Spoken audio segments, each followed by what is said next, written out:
All right. So as you're growing and you're looking at ways to grow outside of Amazon and get traffic in other ways, I'm super excited to bring on someone who's an expert on external traffic, which you could send in a whole bunch of different ways. And so to focus primarily on the Google side of things, I'm super excited to bring on Ilana Wechsler from Teach Traffic. So Ilana, thanks for coming on Maximizing E-commerce. Thank you so much for having me. It's awesome to be here. Yeah, so you were a speaker at the PPC Mastery Summit that I hosted last year, and you gave a very good presentation. Focused a lot on remarketing, and you had a good analogy of kind of like a symphony, if I recall. Symphony, and if I also recall from my presentation, a concept that I came up with called the pay traffic puzzle. Yes, yes, the puzzles. Yeah, yeah, where retargeting on multiple platforms, be it Google search, display, YouTube, and social, which are the four corners of your puzzle, are your retargeting campaign, because that really is the foundation by which you need to get right and harness correctly. And if you can't get the corners of the puzzle or your retargeting campaigns to really work for your business, then I personally believe the solution is not to buy more traffic. The solution is to fix your offer or fix your creative and work out why your retargeting campaigns are not working before you really start to build out your paid traffic puzzle. But yeah, it's probably that requires a lot more in-depth explanation of the whole puzzle concept. I did a whole presentation on it. Oh yeah, it was great. It was great. And because a lot of it comes with, this is a concept on Amazon, off Amazon, you don't want to send traffic to a listing that's not going to convert, because if you just keep sending more traffic, the algorithm might figure out a little bit better who the right people are, but that doesn't make it that algorithms are going to solve your problems for you, though. Yeah, exactly. It's, the common analogy used in my space is, you've got holes in a bucket and you just keep pouring water in that bucket, it's leaking and leaking people. I personally believe it makes sense to find where the holes are and see if you can plug them up a bit before you start putting the fire hydrant hose back in the bucket. Right, right. Because otherwise, just leaking a lot of money, basically. Yeah, and that's never good. No. So how did you get into this world? Oh God. Interesting story. It's sort of, I'll give you the abridged version because I could probably do an episode just on my journey. But I came from the corporate world. I actually started off as like a data analyst. Well, that's where I ended up. I did lots of stuff in the corporate world. I used to be a programmer and all sorts of stuff. But I was in finance world as a data analyst. Worked for some big US firms, actually, Goldman Sachs being one of them. Oh, wow. Although it's not the most pleasurable experience of my life, but that's another story. And I only lasted 11 months there, actually. Anyway, I am not the typical like sob story of like I hated my corporate job and dreamt of starting my own business. Like, on the contrary, actually, I loved my work. I was working for a different big US firm and I worked with great people and I loved the work. And then what happened was I had every intention of staying, basically. And then I fell pregnant with my first child, and I ended up having a pretty crazy complication with my pregnancy, which made me reevaluate life a little bit. And so when I had him and everything was fine, I decided that, like I kind of did like he used to be awake from 7 till 7, and I did the maths when I was like, hang on a minute, I work from, I've now, had, and so I thought corporate life and family life are kind of like oil and water and don't really mix. So I decided, I was going to, the easy and hard decision to give up my career in the corporate world, but that sort of sparked my journey into the like working from home and flexible work hours and stuff. So it's pretty crazy. I had no idea what I was going to do. I was not a marketing person, never studied it. I was a numbers person. I did like stats at uni, and so but I thought, well, what are my skills, So I thought, well, I've got really good Microsoft Excel skills. Obviously, I spent 10 years in spreadsheets. So I thought, I'm going to like help people build spreadsheets. So I put an ad back in the day on the Australian's equivalent of Craigslist, essentially, and for Excel help. So to my Okay. surprise, companies responded to my ad, right? And I Hmm. actually got some decent sized businesses. I thought, oh, I've got a business here. Like, people are responding. So I bought the domain excelhelp.com.au. No, I don't still own it. And then I taught myself how to build a website.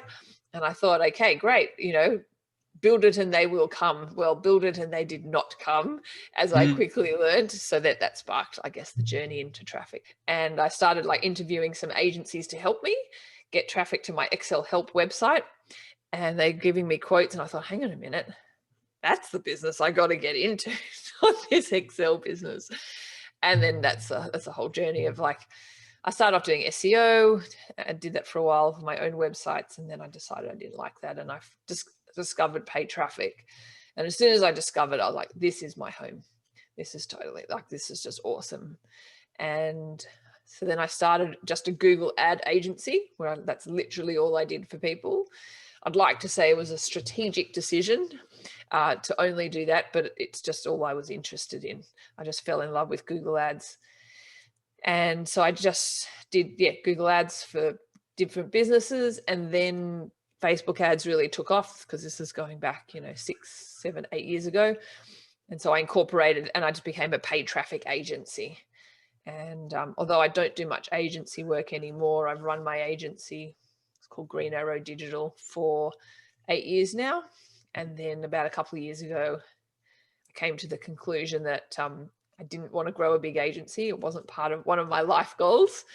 I've got 3 young children and it's just crazy busy. So then I launched Teach Traffic to really distill all my knowledge that I learnt in the 8 years of running a traffic agency across, I think I've done every industry that's out there, as you can imagine, when you just focus on traffic. Some weird and wonderful ones. I just distilled all my knowledge in Teach Traffic, and now teach people how to run traffic so that they don't need an agency, because many businesses don't actually need an agency. And that is my story. That's your story and you're sticking to it. Well, Love that's it. all I got. I only got my one story. Gotcha.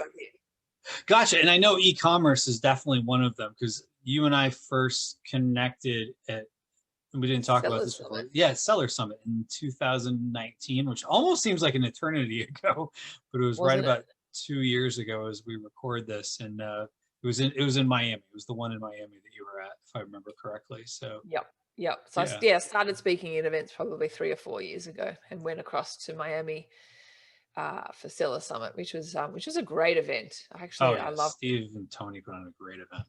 Great event. Yeah. I mean, it was a long journey for me coming from Sydney, Australia. Right. There's probably nowhere. Well, I'm sure there's a few places farther, but there's not many. Yeah. If it was any further, it'd be getting back closer. I think it's like right. literally the other side of the globe. Is there a direct flight from Australia to Miami? No. You like Los Angeles. I think I went to Dallas, Sydney, Dallas. Oh, okay. 15 Still pretty and a far. half hours nonstop. Yeah. And then Dallas, a connecting flight. It was a crazy journey. My God, I'm not doing that again in a hurry.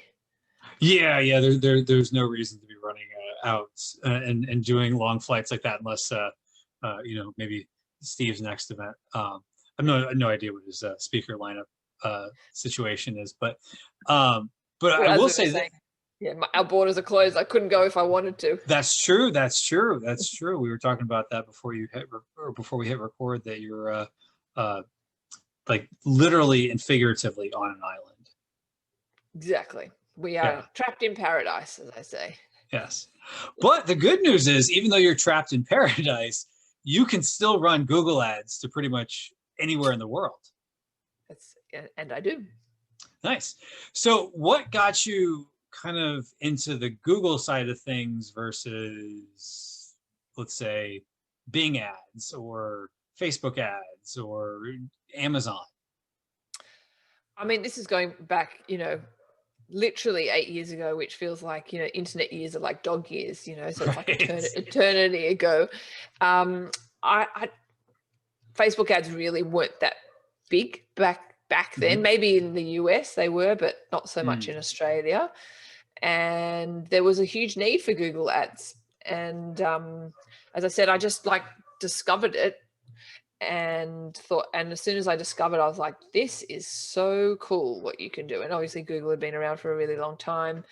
And I just thought, that's all I want to do. Like, I sort of contemplated starting like a full service agency where you do web design and SEO. And I was just like, I'm not interested in any of that other stuff. Like, it would just be a distraction for me away from what I want to do. And as I said, I'd like to think it was a strategic decision. It ended up being very strategic, which was something I find funny in hindsight. But there was just a massive need for help with it. There was a lot of confusion out there. And for whatever reason, it made sense to me how it all works. And so I thought I can really help people. And it's funny, like my first ever client that I got, which a friend of mine who ran an agency, needed a PPC provider. So he sort of gave me my first client, my first break. I still have today. So that's the beautiful thing with Google Ads, is that, like, as we were saying before we hit record, like, it's incredibly consistent, and when it works for your business, it works really well. It doesn't work for every business. I mean, I'd like to think I could find a way to make it work for most businesses. It's different to Facebook. But when you've got like a Google ad type business, man, it's awesome because it just works so well. Gotcha. Yeah. So I'd love to chat with you here in this conversation about how to make that work for, let's say, someone who's primarily selling on Amazon, and they would love to be able to follow the paid traffic puzzle of the corners being basically retargeting. But the challenge is you can't retarget Amazon's internal traffic elsewhere. So how do you kind of get that flywheel going? Get the snowball rolling? It's always hard starting out. And I use the analogy of like flying a kite, right? Where it's really, I don't know if you've ever tried to fly a kite, but getting a kite to go from a lying down position to into the air is actually quite hard. Right. Trying to get that initial lift off it. When it's in the air, well, that's a completely different proposition. Someone can get it in the air and they hand you the strings and you can keep flying it because it's got momentum, it's got speed, it's already up there. And it's kind of like the same starting out, So my concept of the paid traffic puzzle was to tap into the existing traffic that you're getting to your site and retarget. But if you don't have that initial traffic, well, obviously you can't do that. And it's a completely different strategy.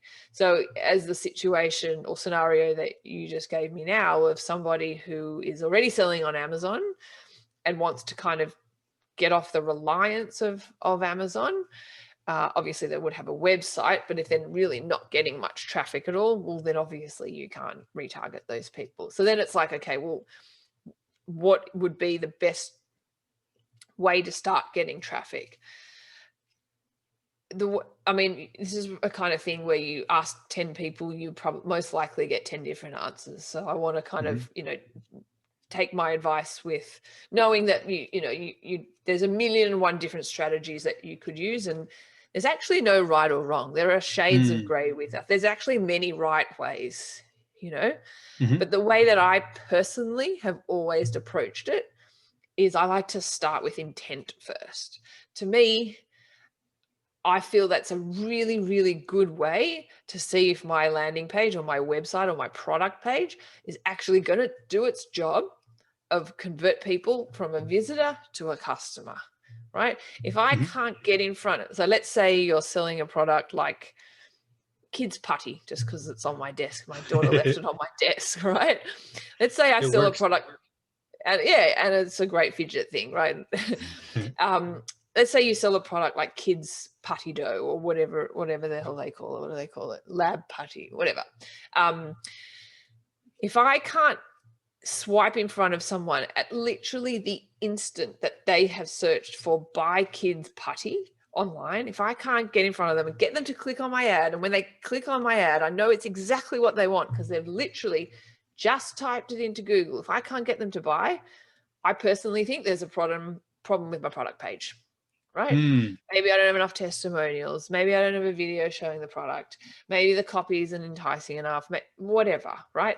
And that's a problem that needs to be fixed for any traffic source. Whether you start doing influencers, Facebook ads, whatever, you've got to fix the fact that, you know, your website is leaking people, like the holes in the bucket we were talking about. So I always start with intent as a really great starting point to see if, can I get this to convert? Almost like I'm not even looking at if it's profitable or not. I just want to look at my conversion rate of the clicks that I'm buying of exactly my target customer. Can I get them to buy? And if I can, great, right? Let's build out this either a Google Shopping campaign or a search campaign. Take my search terms from my converting Amazon sales, right? Throw them in a search campaign onto Google, because if somebody's gone to Amazon and typed in kids putty dough and they buy, chances are they might also go to Google and do exactly the same thing, because it's the same level of purchase intent, and see if I can make sales that way. Gotcha. So basically start off with what you already know converts, because in a lot of ways, Google and Amazon are similar because they're both based on people, what's in their head, and they try to convey it onto a keyboard, basically. Is that a good analogy? Yeah, exactly. It's like you're trying to swipe in front of the people who are looking to buy. They're just trying to decide who they buy from rather than if they buy. So I wouldn't want to bid on like kids' toys and then try to convince them to buy putty, right? I'm going to get, I'll get a lot of people click on my ad, but you know, it's somebody who might want Lego or might want Barbie or whatever, right? Right. I'm trying to get in front of the people who are looking for putty, kids putty, or whatever, you know, form of keyword that is. And I've eliminated the variable in my head of, do they actually want this? Because at the end of the day, like, there's generally, it's as strong as the weakest link, right? I like to think of it as like, you know, you got to have great targeting, you got to have great product or an offer, and you got to have a landing page that works. So if it's not working, it's usually one of those elements, right? So when you're starting out, by search traffic or shopping traffic, which is also the same level of intent, you've eliminated that variable of, is this my targeting? Is my targeting the problem? You know it is. They've just gone to Google and typed in buy kids putty, right? Gotcha. So something that's buy kids putty, and that's one of the key differences between Amazon and Google is pretty much everything on Amazon is with buyer intent, but there's also, I'm just curious about what are different kinds of kids putty, because I want to see a documentary about kids putty or, you know, something like that on Google. So what are some ways to make sure you have the more buying intent keywords? Look, obviously you can insert buying type phrases like buy or, you know, online or whatever. You'd probably, you know, you really need to do some analysis of like, you know, kids putty near me. That's obviously people looking to go to in store. Maybe you'd have to look through what's called like your search terms to see what the terms that people are using. And maybe, you know, you do have to buy, you know, bid on the term kids putty, you know, and then hope that they wouldn't click on your ad because you're selling it. I'm not sure, but yeah, look, there are the obvious ones of like buy kids putty and all that type of stuff. And maybe you know, you just do desktop only traffic, because people who are generally browsing look on their mobile, but they usually buy on a desktop. Yeah, there's nuances with it, but I find like, you know, someone's not really going to search for, you know, kids putty glitter, like, or whatever, like something really product specific. Doesn't necessarily, like, put it this way, it doesn't have to have the term buy in order for it to be a buying keyword phrase. And think of it like, if you're buying shoes, you know, like if someone types in Nike GL 350, that feels very buyer phrase to me, rather than buy Nike GL 350. Do you know what I mean? Yeah, because it's very specific. They know exactly So what they're looking for. So they must be looking to purchase it because they're looking at that, or they're at least in market for it, meaning maybe not that exact search, but it's coming up here soon. And then now you've got them in a retargeting sequence potentially and things of that nature. So Now, just to help people kind of understand the differences between the Amazon world and the off Amazon world, what is a good conversion rate for traffic? And maybe there's a lot of it depends. So I'm just curious what those variables are. Yeah, and it really does depend, obviously, on the industry you are Right. in. On average, I'm like reluctant to give numbers because then everyone's going to go, well, it's fine. And I'm below average or I'm above Right, average. Or right. am I bad or am I good?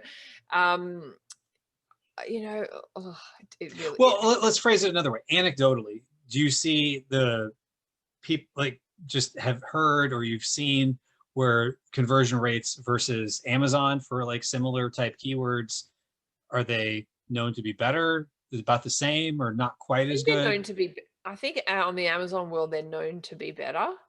And I think, the average conversion rate, like I think from an e-commerce point of view, it's probably between, 3% something. Gotcha, Isn't gotcha. is So it? if someone's getting a 7% conversion rate on their own website, but it's converting at 20% on Amazon, it's not necessarily something they should freak out about. No, no.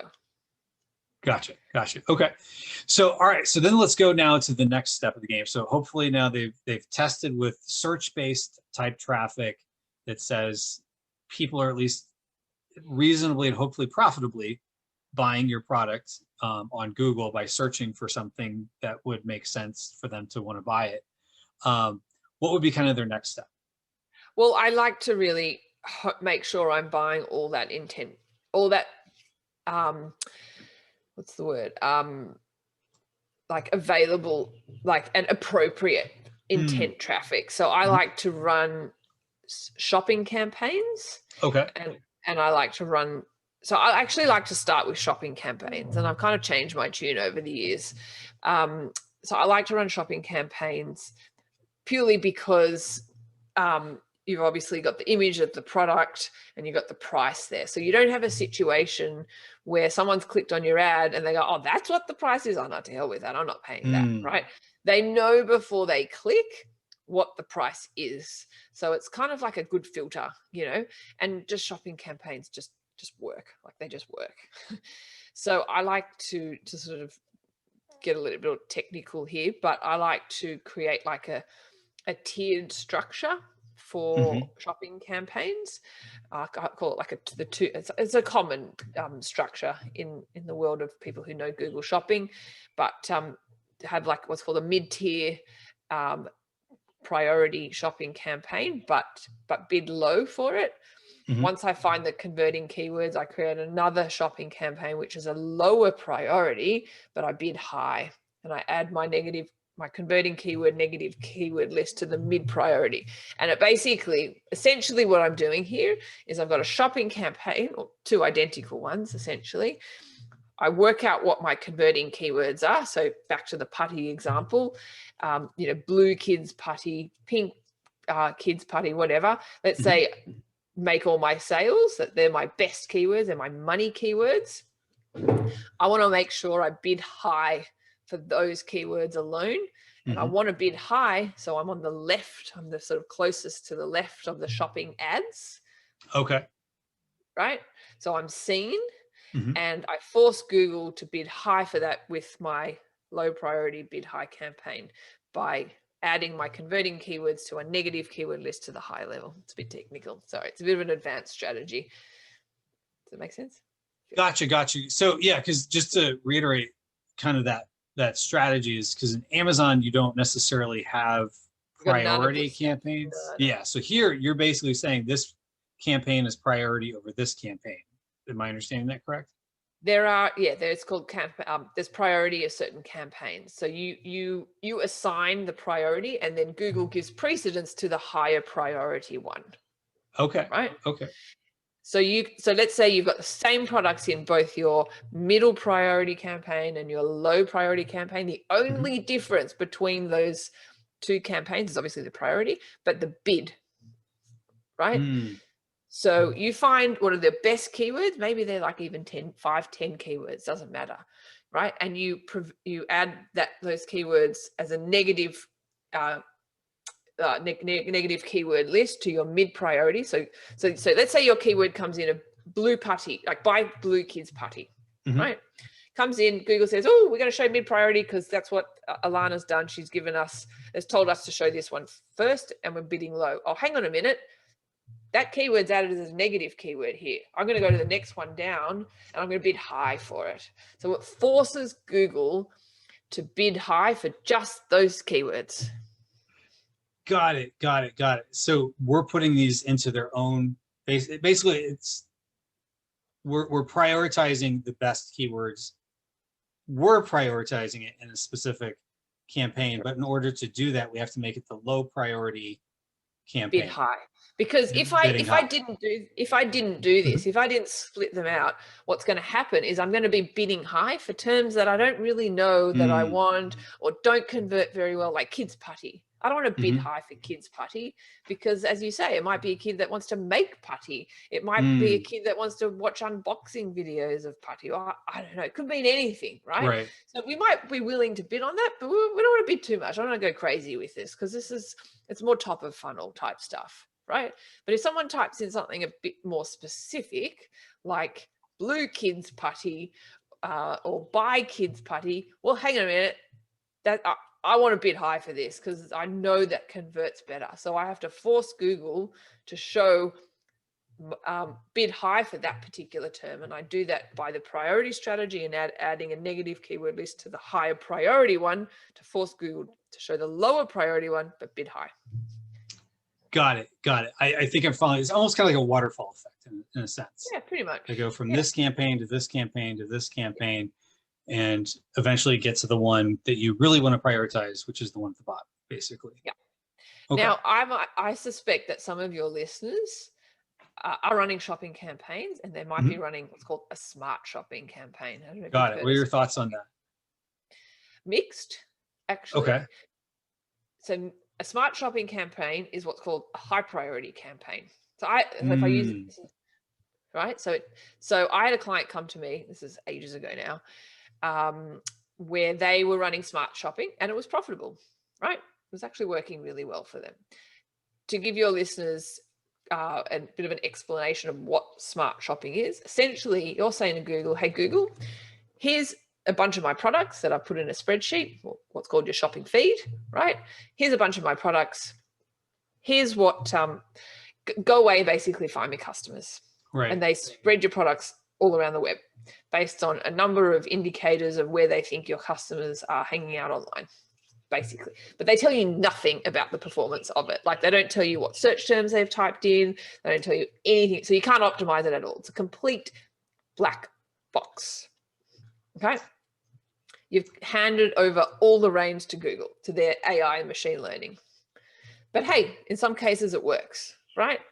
As I said, this client came to me and it was profitable. The problem was they couldn't scale it, right?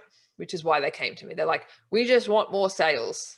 Like we're getting sales, we're making more than we're spending, we're happy. We need volume here. And they gave it more money and it just wouldn't spend the money. Okay. Yeah. Follow? Yeah, gotcha. So it's basically kind of like an auto campaign in complete Amazon. Exactly. So you're basically saying, here's my product, you show it where you think it goes. And with Google, they have different type of placements, but they just kind of put it wherever. But with an auto campaign on Amazon, you can see the search terms. Exactly. Right. So you can draw those insights from your right. And you can use the insights of the search terms to create a manual campaign on Amazon PPC and create an ASIN campaign because of what product pages of your competitors it worked on. And you can, so there's power in that auto campaign because that's your discovery campaign that you use manual campaign. Can't do that with smart shopping. Smart shopping, they don't tell you anything. They don't tell you the search terms that you can then put in a manual campaign. Plus, they also don't run in parallel. So this client who came to me that was running smart shopping successfully, right? I was like, well, we got to get off this because this is not working and it's obviously not why you've come to me. So we need to launch a standard shopping campaign. Okay. So my general rule is if something's working, I don't touch it. I run things in parallel. Right. Because it's making them sales. They're happy. I don't want to disrupt that. So we then launch in parallel, they've got their smart shopping, a standard shopping. And what happens, because the smart shopping is a high priority campaign, our standard shopping doesn't get, we can't spend any money. We get no impressions. It won't spend any money because this higher one is taking precedence, eating up all the budget. Well, I mean, it's eating up all the available impressions, right? So we need to turn off basically the smart shopping and just, so I say to the client, listen, here's the deal. We're going to have a drop in sales, right? But it's for the greater good. And we're going to have a period where we're going to be gathering data, working out what our converting search terms are. So just know that a drop in sales is expected. And this is why we're doing it, because we want to be able to optimize it. We want to be able to add negative keywords. We want to be able to find the converting keywords that we can then create a text ad for it, like a search campaign for it. This is all part of the greater big plan, as opposed to just an auto campaign that we don't even know what's going on and we can't scale. Gotcha. Because that's more like the auto campaign on Amazon, where you can see the search terms and whatnot. So when you do your own, we'll say manual type, harvesting keyword campaigns for Google Shopping ads, then you can start taking out and change the priorities and things of that nature. But because of the auto campaign, not the auto, but the smart shopping campaign being the top priority, of course they're going to prioritize their own just so they can show how good their algorithm is, which I guess I get, but it's almost kind of like you have to decide which direction you're going to go. Correct. Yeah. So just thinking on the fly here, an Amazon auto campaign is kind of akin to what would be your mid-priority but bid-low campaign, where that's where you're taken the fishing trawler, you've gone out to the middle of the ocean and you just said, hey, let's just see what we can find, right?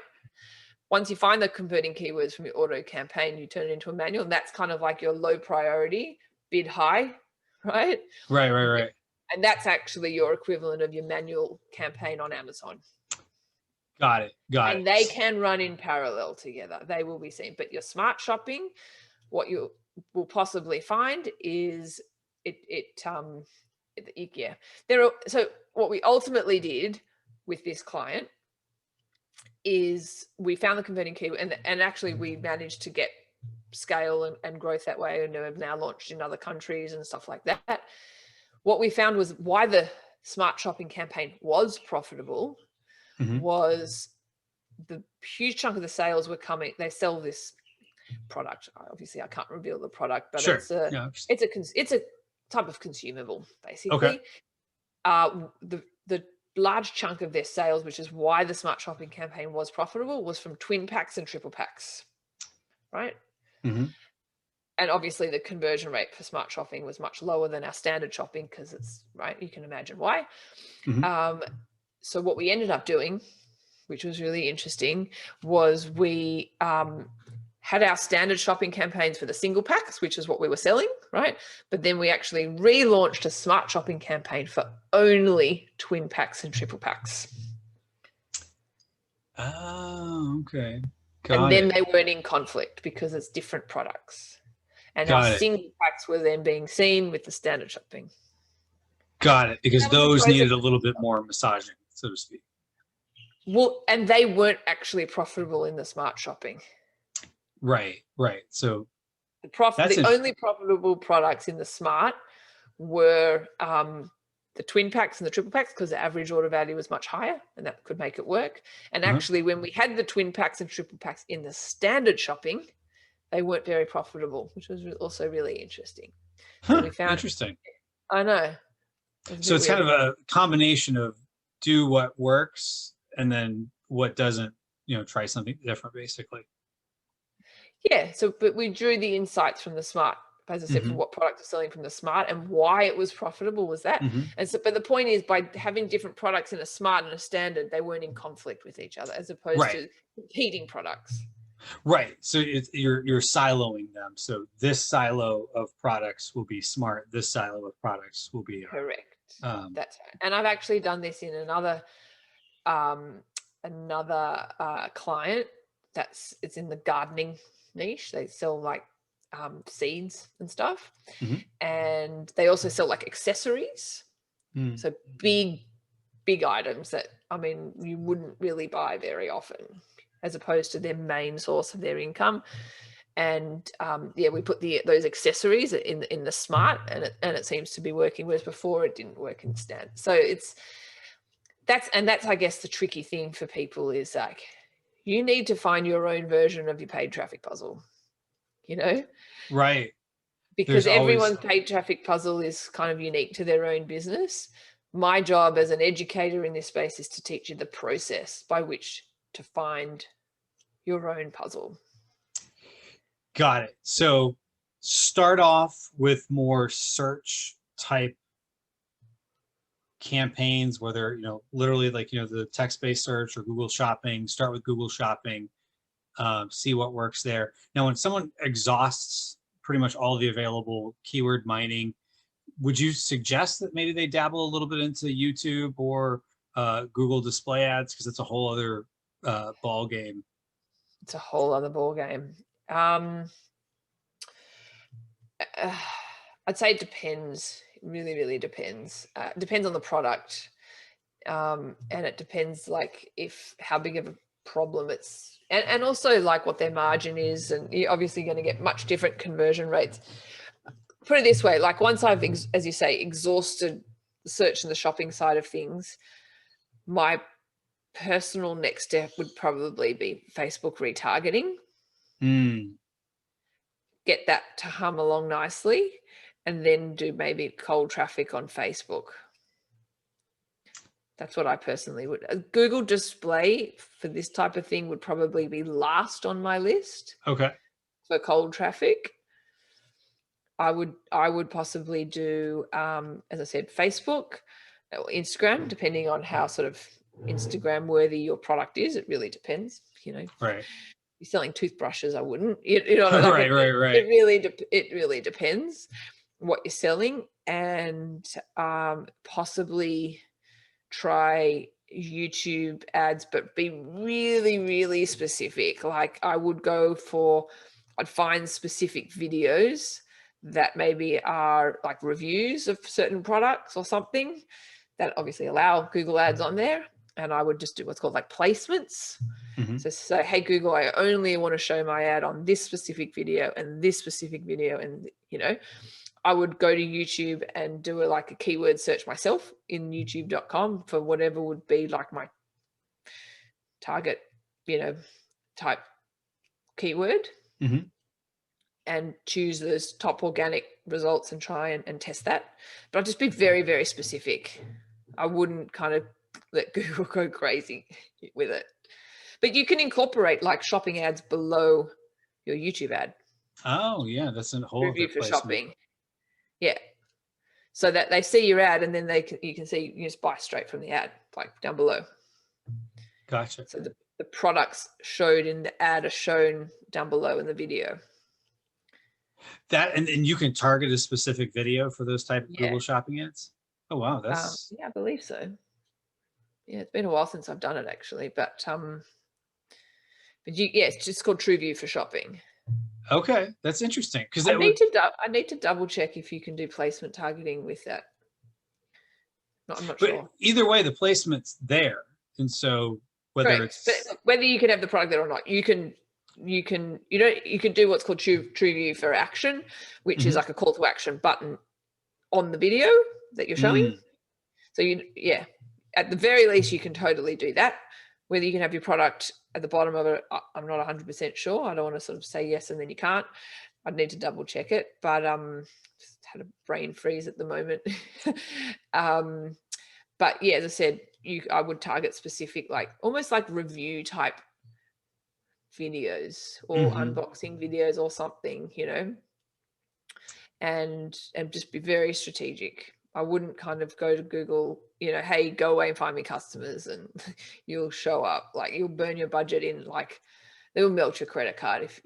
Like YouTube is a vast, vast ocean of ad inventory that is awesome, but you got to really know what you're doing. Yeah, that's the thing with YouTube is there's so many videos are monetized and you can run ads to them. So yeah, there's a lot you could do there. So it's definitely one of those things that it can be shiny object syndrome, like it's all exciting, like oh, you do this and this and this and this, but you've laid out pretty well that, start off with, if you have the traffic already, focus on the retargeting. If you don't have that portion going yet, focus with things like shopping and search-based intent, because at least the customer's saying, this is what I want. Whereas the other ones are kind of, for lack of a better phrase, interrupting their day and trying to get them to consider you when they were thinking about something completely different potentially. Yeah, exactly. Or, so many people like only do Facebook ads as a way of, getting customers. And it's just like, I'm just kind of shocked, I think maybe it's an easier platform and they just kind of, it's a way more forgiving ad platform as well, and it's also got the viral aspect that people can tag someone and, share it and all that stuff. So if you've got a good offer and a good product, people will tag and they will share, which you don't have on Google, but you just can't beat that intent factor. Yes, so true, so true, so true. Well, this has been a great conversation. It's really got my mind thinking about some things I could be doing in my own business. Now, if somebody wanted to learn more about you or learn more about traffic, where would they go? Best place to go is teachtraffic.com. And I actually have a video of a presentation I gave on the puzzle and also with YouTube ads, that if they go to teachtraffic.com/puzzle, they can watch a recording of that. It's like it goes for about an hour, full disclosure. Grab a cup of tea Right. before you sit down and watch that. Yeah, it's actually a presentation I gave like a bit over a year ago before the whole world shut down. It was like literally the last event I was at. Oh, gotcha. Yeah, the world's changed a lot, but in some ways, people are buying things more, so it creates more opportunity because people are buying stuff online. So oh my God, Amazon's not the only place. It is, I mean, it's changed massively in Australia. I mean, it was such a mainstream thing in the States, I guess more so now, but I mean, everyone is just buying stuff online now. Yeah. So get your pieces of the puzzle together and you can really scale things. So yeah, appreciate having you on. This is a great conversation, Ilana, and it's great catching up with you. Yeah, you too. Thanks so much for having me on. Thanks.